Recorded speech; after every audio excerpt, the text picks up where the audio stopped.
You're sitting in a hall bathed in gold. Torches flicker on marble walls. The air smells of expensive wine and overpowering perfume. Before you, reclined on his imperial couch, is the most feared man in Rome, Caligula. Your wife is beside you, her fingers trembling as they hold her cup, and in a few minutes, she won't be there anymore. He will call her. He will take her by the arm, cross the hall before the petrified gazes of senators, generals, and nobles. And you won't be able to do absolutely anything. But the worst part isn't when the bedroom door closes. The worst part isn't the silence that swallows the hall. The worst part is when he returns. Because Caligula doesn't just take, he tells. With details, with smiles, with surgical cruelty. And that night changed Rome forever. Before we continue, I need a favor. If you're here interested in stories that books don't tell this way, help me with a like. Seriously, videos like this take days of research, scripting, and editing. And the algorithm, well, it only shows this type of content if you demonstrate it's worthwhile. So subscribe to the channel, turn on notifications, and let's explore the darkest corners of history together. Now, take a deep breath, because what you're about to hear isn't legend. It's not Hollywood exaggeration. It's documented history by Roman writers like Suetonius and Cassius Dio, men who lived close enough to these events to hear first-hand accounts. Caligula ruled Rome between 37 and 41 AD. Only 4 years, but they were 4 years that transformed the empire into a theater of psychological terror. He wasn't just cruel, he was strategic. He turned humiliation into art, used sex not as pleasure, but as a political weapon. And his banquets were traps. No one refused an invitation from the emperor, because refusing meant death. But accepting could be something much worse. And what happened that specific night surpassed any limit Rome had ever seen. Imagine the Palatine at nightfall. The imperial palace rises over Rome like a stone god watching its creatures. Inside, in the triclinium, the banquet hall, everything was prepared with military precision. Low tables form a U-shape. Couches covered with purple fabrics from Phoenicia, so expensive that a single meter would cost a soldier's annual salary. Solid gold cups, silver plates. Slaves positioned in the shadows, motionless as statues, ready to serve at the slightest gesture. The torches crackle. The smoke of incense, myrrh, cinnamon, something too sweet, mixes with the smell of roasted meat and spiced wine. It's luxurious, it's opulent, but there's something wrong in the air. You feel it. Everyone feels it. The senators arrive one by one. They don't come alone. Their wives accompany them. This isn't optional. The invitation specified, "Bring your women," and everyone knows what that means. Lucius Vitellius is there, his face pale under the white toga. Beside him, his wife, let's call her Flavia, a woman of about 30, dark hair pinned in elaborate braids, jewelry on her wrists. She keeps her gaze down. She knows that being noticed can be fatal. Other senators enter. Claudius Sabinus with his pregnant wife, Marcus Severus, whose wife barely turned 20. Each man brings not only his family, but his fear. Because everyone has heard the stories. Everyone knows that Caligula doesn't invite to honor. He invites to dominate. The Praetorian guards flank the doors. They're not there to protect. They're there to prevent escapes. And then he enters. Caligula doesn't walk, he parades. Tall, thin, with that gaze that seems to pierce your soul and shatter it from within. He wears a purple toga with gold threads, sandals encrusted in jewels. On his head, a laurel crown that looks more like a crown of thorns over his subjects. He smiles. It's a smile that doesn't reach his eyes. "My friends," his voice echoes through the hall, "what joy to have you all here, and with your beautiful women. You honor me." No one responds. The silence is heavy, humid, suffocating. Caligula reclines on his central couch, from which he can see everyone. His eyes slowly roam the faces, the women. He doesn't disguise it. He observes, evaluates, like a hunter choosing prey. The slaves begin to serve. Oysters, stuffed piglets, exotic fruits from Egypt, wine that comes directly from the imperial vineyards, but no one eats with pleasure. Each bite is a mechanical act, each sip an effort not to tremble. Caligula talks, makes jokes, asks about harvests on the legions in Germania, about children and properties. But there's poison in every word. There's threat in every pause. And then he stops talking. Absolute silence. He's looking at Flavia. Flavia feels it before she sees it. That weight in the air, that change, like when a predator fixes its gaze and the entire forest silences. She raises her eyes and meets his. Caligula is smiling. He stands slowly. The slaves retreat. The guards don't move. No one dares breathe loudly. He walks through the hall. His steps echo on the marble. Each sound is a countdown. He stops behind Flavia. Lucius, the husband, is frozen. His hands grip the edge of the table so tightly his knuckles turn white. He wants to do something, anything, but he can't. Standing up is death. Shouting is death. Refusing is death not only for him, but for his entire family. Caligula extends his hand. With 2 fingers, he lifts Flavia's chin, forcing her to look up. "You are exquisite," he says, his voice soft, almost tender. But there's no tenderness, there's possession. "Your husband has good taste." He looks at Lucius, directly in the eyes. "I'm going to need her." It's not a question. It's not a request. Caligula extends his hand. Flavia, trembling, places hers over his. She stands. Her knees almost give way. He leads her through the hall. Each of her steps seems to crumble the world. Lucius doesn't move. He can't. The other senators look away, as if by not seeing they could pretend it's not happening. A guard opens the door leading to the private chambers. Caligula and Flavia enter. The door closes. The sound of the wood slamming echoes like thunder. I'm not going to describe what happens in that room, not because it's indescribable, but because it's not necessary. The real cruelty isn't in there. It's out here. Lucius is sitting, motionless. Sweat runs down his temples. He doesn't eat, doesn't drink. He exists, and that's already a monumental effort. The other senators don't speak either. What would they say? "I'm sorry? This will pass?" Words are useless. Words are dangerous. A slave tries to serve more wine. Lucius pushes the cup away with a brusque movement. The wine spills. The red stain spreads across the tablecloth like blood. No one cleans it. Time drags. Minutes feel like hours. Every distant sound, a muffled laugh, furniture being dragged, a moan, every sound is a blade piercing Lucius's soul. He imagines. He doesn't want to, but he imagines, and that's the torture. Caligula knows this. He designed this moment, not just to take, but to destroy.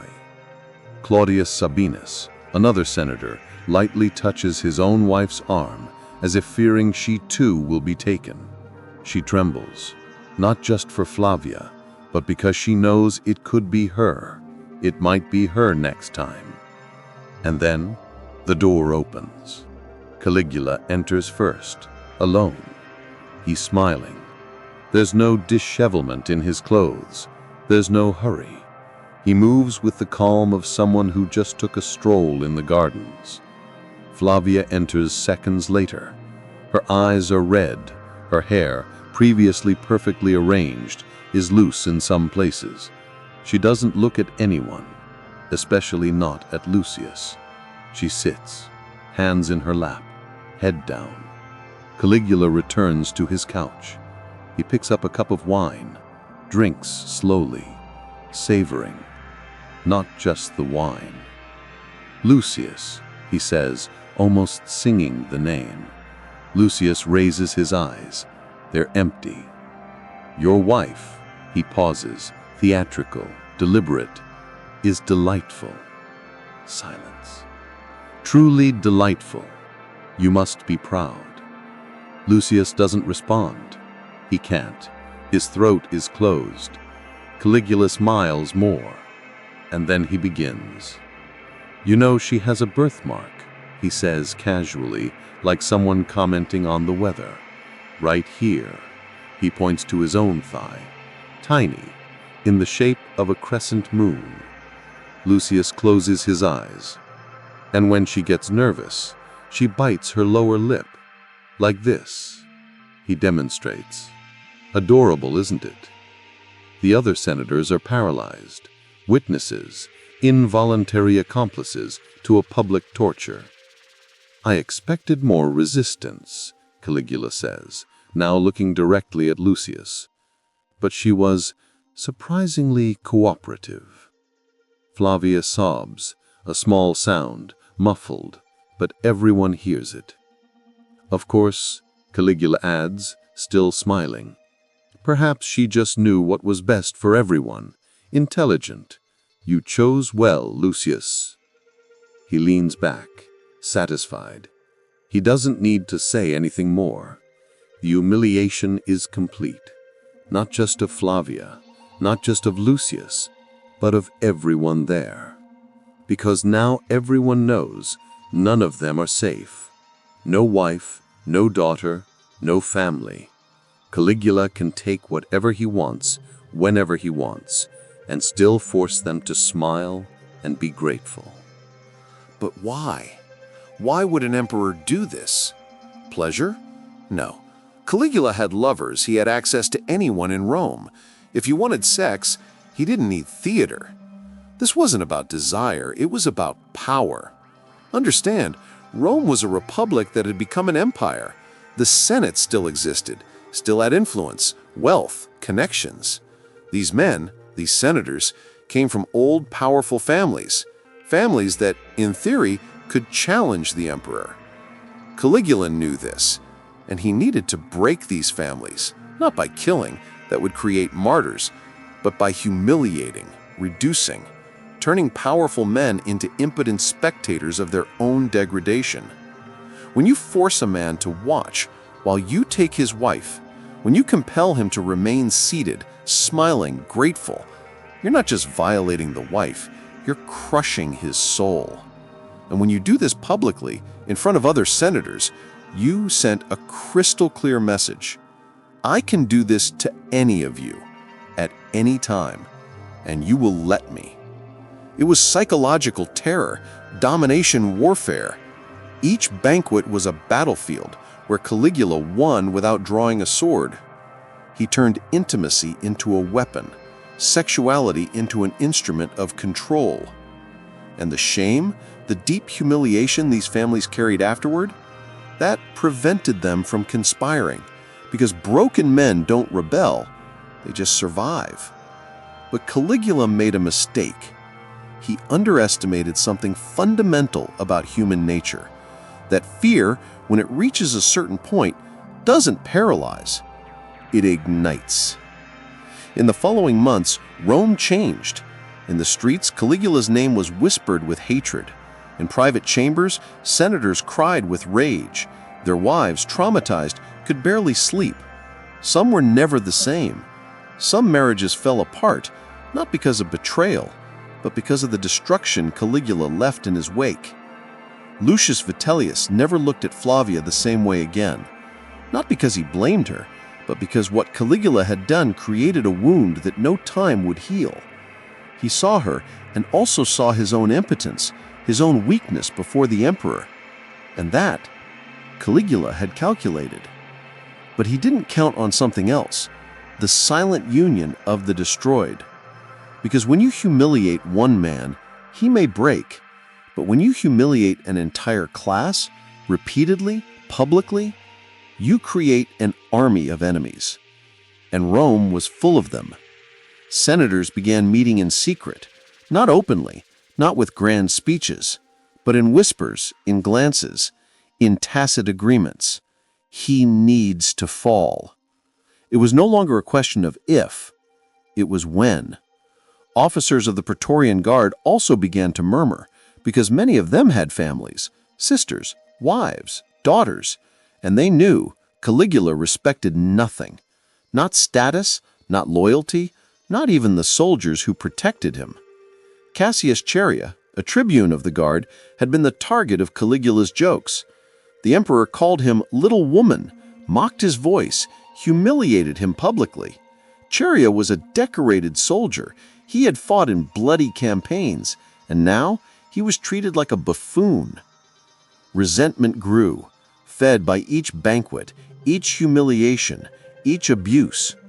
Rome was boiling, and Caligula, blinded by his own arrogance, didn't notice. He thought he was untouchable. But no one is. January 24, 41 AD. The Palatine Games were underway. Caligula, as always, presided. He was in a good mood, laughing, making jokes, watching the gladiators with pleasure. He didn't know that in the corridors below the palace, men had already made their choice. Chaerea was there, other tribunes too. The plan was simple: wait for the right moment. When Caligula was alone, or almost, an attack. Around noon, Caligula decided to leave the stadium. He was tired, wanted to bathe, rest. He walked through the narrow corridors of the palace, only accompanied by a few guards. Chaerea emerged from the shadows. "Hail, Caesar," he said. Caligula turned and saw the blade. The first blow struck his shoulder. Caligula screamed, tried to run, but others emerged, daggers gleaming in the dimness. He fell, and they continued, blow after blow, 30 times, 40. Not to ensure he died, but to avenge. Each stab was a humiliation returned, each cut a wife avenged, a senator freed, a shattered soul that could finally react. Caligula died there, at 28 years old, his blood staining the marble he loved so much. His wife, Cassiona, was killed soon after. His young daughter, Julia Drusilla, had her head smashed against a wall. Caligula's family was erased. And Rome breathed. Caligula's body was hastily cremated. There were no honors, there was no mourning. His name was almost erased from official records. It was as if Rome wanted to forget he had existed. But the scars remained. Flavia never appeared in public again. Lucius Vitellius withdrew from political life. Other senators lived, but never in the same way. Because what Caligula did wasn't just a crime, it was a destruction of human dignity. He proved that a single man with absolute power could transform an entire empire into his personal prison, that banquets could become torture chambers, that luxury and terror could coexist in the same hall. And that's the dark lesson of this story. Power without limits isn't just dangerous, it's destructive on a level that crosses generations. Caligula's banquets weren't parties, they were demonstrations of domination, and each person who left those halls carried with them not just memories, but wounds that never completely healed. In the end, an entire empire was held hostage by the whims of a single man, and a simple banquet became the symbol of the madness that pushed Rome to the limit.